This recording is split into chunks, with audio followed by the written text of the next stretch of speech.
ഒരു സ്ഥലം മീനച്ചിലാറിൻ്റെ തെക്ക് വശത്തുണ്ടെന്നും അത് പള്ളിക്ക് വേണ്ടിയിട്ട് ഫ്രീ ആയിട്ട് തരാമെന്നും അറിയിക്കുകയും അതനുസരിച്ച് അവിടെ പള്ളി പണിയുകയും ചെയ്യുകയാണ് ഉണ്ടായിരിക്കുന്നത്.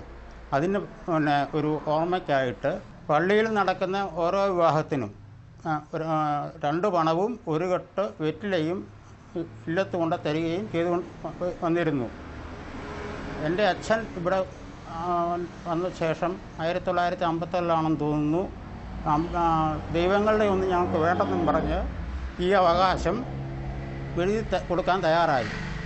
ഞാനും എൻ്റെ അച്ഛനും കൂടി പാലാ ബിഷപ്പ് ഹൗസിൽ ചെല്ലുകയും അന്നത്തെ പിതാവായ സെബാസ്റ്റ്യൻ മേലെ തിരുമേനിയായിട്ട് ബന്ധപ്പെടുകയും വിവരം അറിയിക്കുകയും ചെയ്തതനുസരിച്ച് രജിസ്റ്റർ ഉടമ്പടി പ്രകാരം പള്ളിയിൽ നിന്ന് ഇങ്ങോട്ട് തരാനുള്ള എല്ലാ അവകാശങ്ങളും എഴുതി കൊടുക്കുകയാണ് ഉണ്ടായത്. അതിലൊരു വ്യവസ്ഥ കൂടെയുണ്ട്. അത് ശരിയായിട്ട് നടക്കുന്നുണ്ടോ എന്നറിയാൻ വേണ്ടിയിട്ട് ഞങ്ങൾക്ക് അന്വേഷിക്കാവുന്ന സെപ്റ്റംബർ 14 കല്ലിട്ട പെരുന്നാൾ ഈ കല്ലമ്പള്ളിയിലത്തേക്ക് വേണ്ടിയിട്ട് അവിടെ ഭംഗിയായിട്ട് നടത്തിക്കൊള്ളാവുന്ന എഗ്രിമെൻറ്റിൽ ബിഷപ്പും ഞങ്ങളും കൂടി ഒപ്പിട്ടിട്ടുണ്ട്, എൻ്റെ അച്ഛനും കൂടി ഒപ്പിട്ടിട്ടുണ്ട്. അതിപ്പോഴും തുടർന്ന് വരുന്നു. എല്ലാ സെപ്റ്റംബർ 14 കല്ലിട്ട് പെരുന്നാളിന് മുമ്പായി ഞങ്ങളെ ഔദ്യോഗികമായിട്ട് വികാരി അച്ഛൻ എഴുത്ത് തരികയും ഞങ്ങളവിടെ പോവുകയും അതിൽ പങ്കെടുക്കാറും അച്ഛനെ കാണാറും ചെയ്യാറുണ്ട്. ആ ബന്ധം ഇപ്പോഴും തുടർന്ന് പോവുകയാണ്.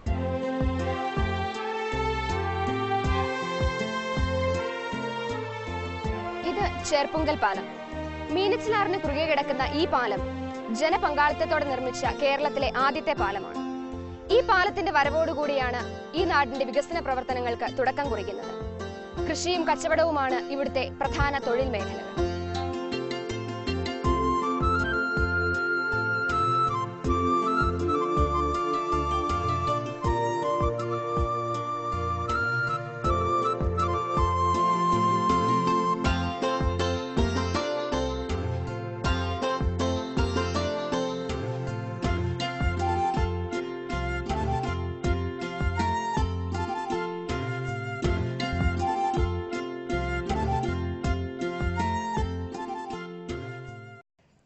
വർഷം പഴക്കമുള്ള ചേർപ്പുങ്കലെ ആദ്യ ദേവാലയമാണിത്. ടൂറിനിൽ നിന്ന് കൊണ്ടുവന്ന അത്ഭുത തിരുക്കച്ച സൂക്ഷിച്ചിരിക്കുന്നത് ഈ ദേവാലയത്തിലാണ്. ടൂറിനിലെ തിരുക്കച്ചയിലെ ക്രൂശിതന്റെ ഫോട്ടോഗ്രാഫാണിത്. ചിത്രകലാരചനയുടെ ചരിത്രത്തിൽ ഇതിനോട് സാദൃശ്യം ചെയ്യാവുന്ന ഒരു ചിത്രവും ഇതുവരെ ഉണ്ടായിട്ടില്ല. ഈ ചിത്രത്തിന്റെ ശരീരശാസ്ത്ര സംബന്ധമായ കൃത്യത ഇത് ആരെങ്കിലും വരച്ച ചിത്രമല്ല എന്ന് സൂചിപ്പിക്കുന്നു. വൈദ്യശാസ്ത്ര പഠനങ്ങൾ ഈ ചിത്രത്തിൽ കാണുന്ന വ്യക്തി കൈകളിൽ തൂങ്ങിക്കിടന്നാണ് മരിച്ചത് എന്ന് തെളിയിക്കുന്നു. വലിഞ്ഞുപോയ വാരിയെല്ലിൻ കൂടും വീർത്ത വയറും ഇതിന് തെളിവുകളാണ്.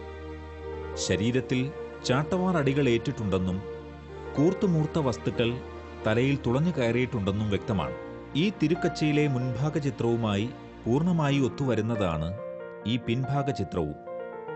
ക്രൂശിതൻ ഏറ്റുവാങ്ങിയ സഹനങ്ങളുടെ തീവ്രത തികച്ചും വ്യക്തമാക്കുന്നവയാണ് ഈ ദൃശ്യങ്ങൾ.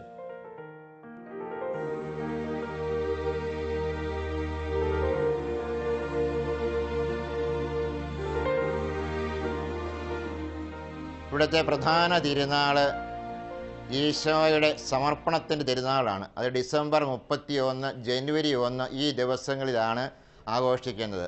അതിൻ്റെ ആരംഭം ക്രിസ്മസ് ദിവസം തന്നെയാണ്. ക്രിസ്മസിൻ്റെ അന്ന് രാത്രിയിൽ തിരുനാൾ പതാക ഉയർത്തും. പിന്നെ ഒരു 7 ദിവസത്തേക്ക് തുടർച്ചയായിട്ട് പലതരത്തിലുള്ള ആഘോഷങ്ങൾ. ഇടവഴിക്ക് 4 കുരിശുപള്ളികൾ, ഒരു ഗ്രോട്ടോയുണ്ട്, അവിടെ നിന്നെല്ലാം പ്രദക്ഷിണങ്ങളുണ്ട്. അതുപോലെ ജപമാല പ്രദക്ഷിണമുണ്ട്. ഇവിടെ പ്രധാന പള്ളിയിൽ നൊവേനയും കൂടുതൽ കുർബാനയും എല്ലാം ഉണ്ട്. വളരെയധികം ആളുകൾ സംബന്ധിക്കുന്ന വിശേഷ ദിവസങ്ങളാണ് ആ തിരുനാൾ ദിവസങ്ങൾ.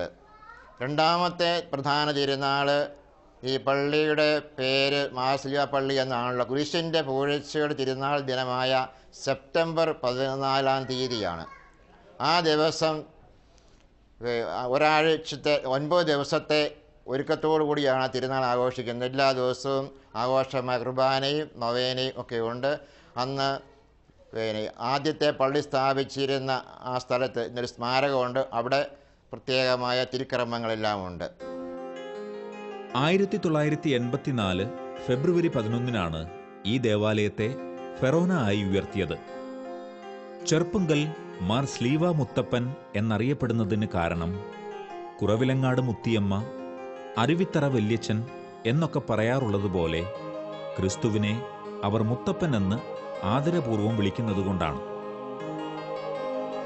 ഇങ്ങനെ നിരവധി ചരിത്രവിശേഷങ്ങളുമായി ചെർപ്പുങ്കൽ ഇടവക തീർത്ഥാടകരെ ഇപ്പോഴും സ്വാഗതം ചെയ്യുന്നു.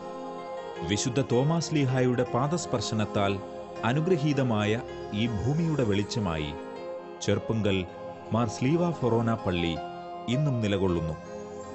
ദേവാലയത്തിന്റെ സ്വർഗീയ വെളിച്ചമായി മാറിയ മാർ സ്ലീവ മുത്തപ്പനും കുടത്തേലുണ്ണിയും പള്ളിയിലെത്തുന്ന നാനാജാതി മതസ്ഥരായ തീർത്ഥാടകർക്ക് ഇന്നും ഒരു അനുഗ്രഹമാണ്, ആശ്രയമാണ്.